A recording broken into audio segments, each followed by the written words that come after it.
welcome back to another bullet journal video. Today I'm setting up my January spread. I'm going to be doing my monthly layouts and then my very first weekly layout. On the cover page, I originally just sketched out the word January and decided to build something around it and ended up sketching out an entire kind of scene. I decided my theme for the month I wanted to be like just soft and like resting type of theme, because even though 2020 kind of led to us being stuck at home a lot more, it definitely was not a period of rest, at least for me and my family. There was a lot more chaos from trying to adjust with schedules and routines, and a lot of anxiety going on with just all of the unknowns and the unrest and everything. So I wanted to make January a month about resting, recharging, getting it together, because I feel like I definitely did not have it together last year. So I drew a girl just kind of relaxing in her loungewear on a big cozy bed. The word January for the month is in a picture frame above her, and then I lettered some cute just like lights hanging from the ceiling. We have these really pretty lights we have on our patio in the backyard, and I kind of based it off of that.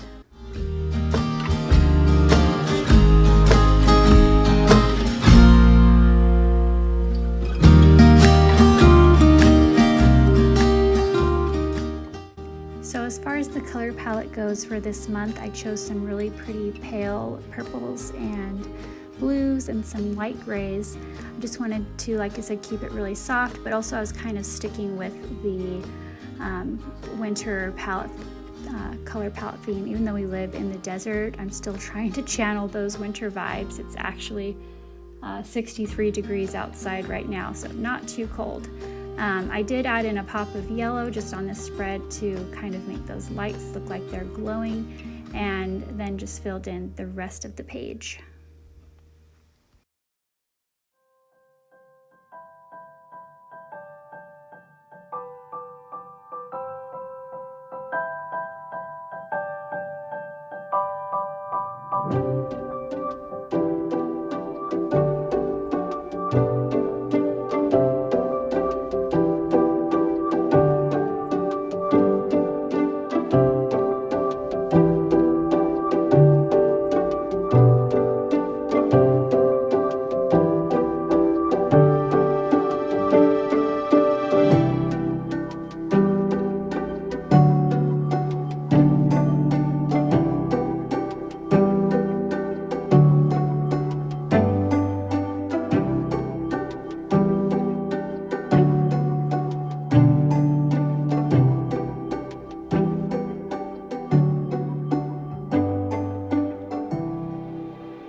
Okay, so next up we have the monthly spread. I decided to go with just a large traditional rectangle for the month with the dates numbered in correctly, so there are some blank boxes. I don't know if I'll do anything with those as of yet, but as far as making this spread for right now, I just left them blank.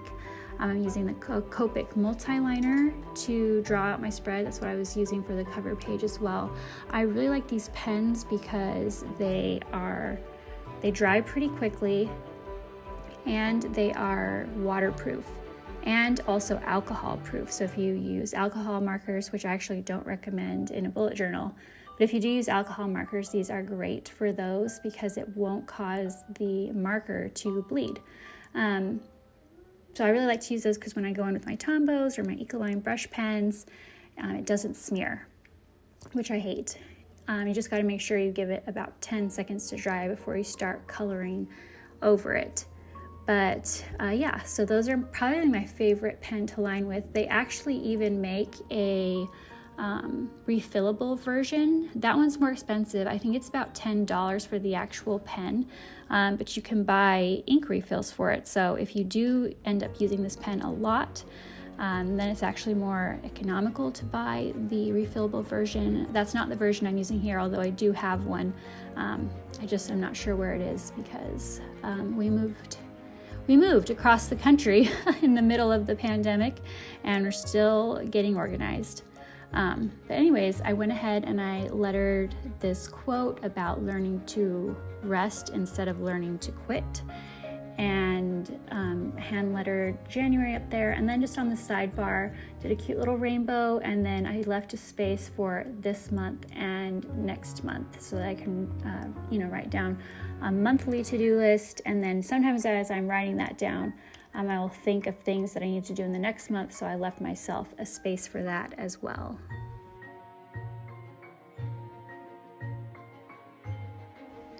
All right, so after my monthly spread, I did put in a habit tracker, but it actually ended up turning into a health tracker. So I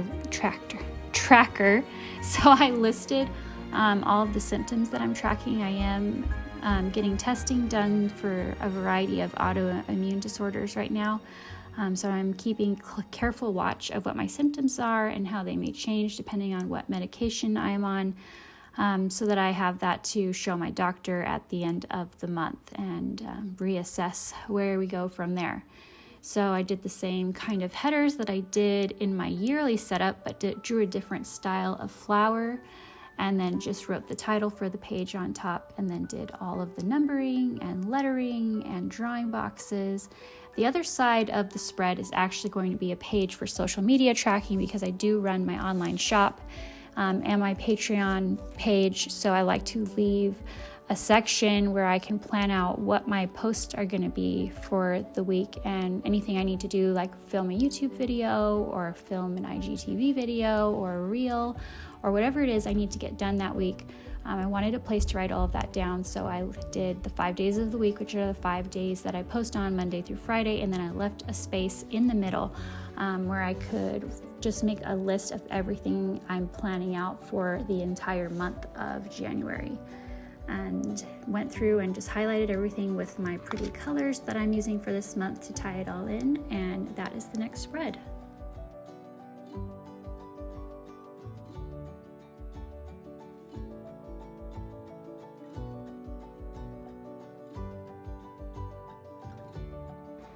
Okay, last but not least, second to last but not least, we have my goal tracking page, where I wrote down some of my goals that I can actually track on a daily basis on the left-hand side. And then I had some extra room, so I made a cleaning tracker next to that. And then above that, you don't actually see it in this video, but above my cleaning tracker, I do go back and end up putting in a medication tracker above that. And then on the right side of the page, I left a space for my weekly meal planning, which as of right now, I'm planning on having a spread for that. For each week, have a meal planning spread. I probably really only need half a page for it. And then I also left a space to write my weekly to-do list. So sometimes I have things I need to get done, but I don't know where exactly they're going to fit in my weekly planning.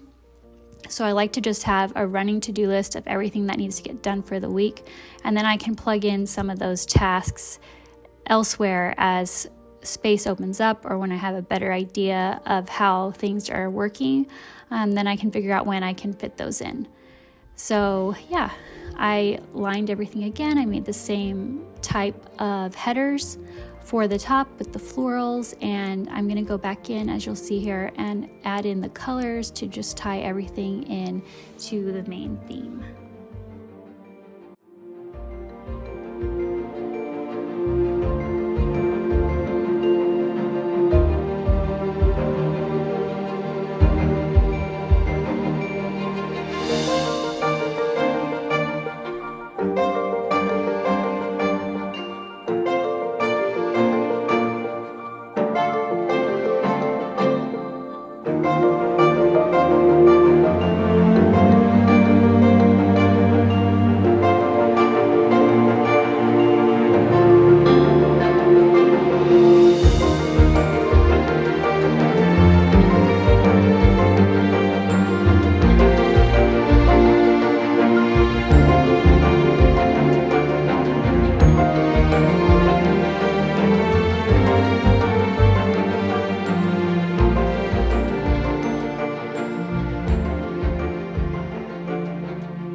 Okay, now last but not least is the weekly spread.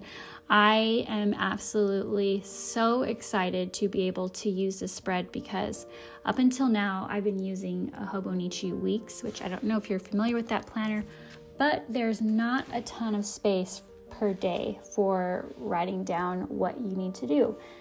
So using this bullet journal, I have so much more real estate to make a daily to-do list and write down any important events that are happening. So I'm really excited to be able to use that. I just did basic 7 boxes. I hand lettered the days of the week in them, and then went back and added in my colors. Just really kept it really simple with a rainbow at the top and just a little monthly view, and then I just highlighted the week that we are on.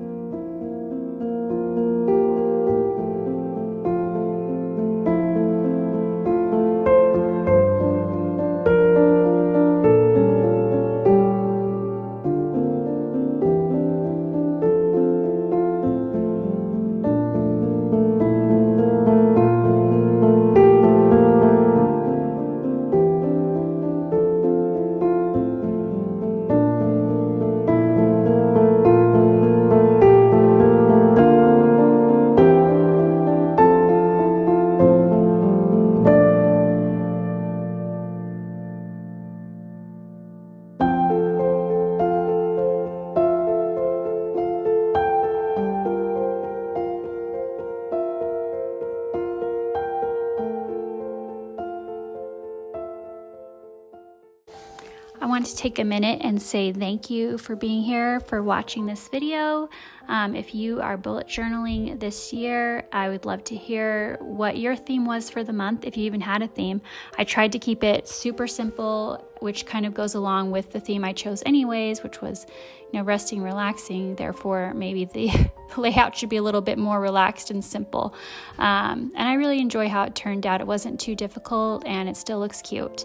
Anyways, I just wanted to reiterate, thank you.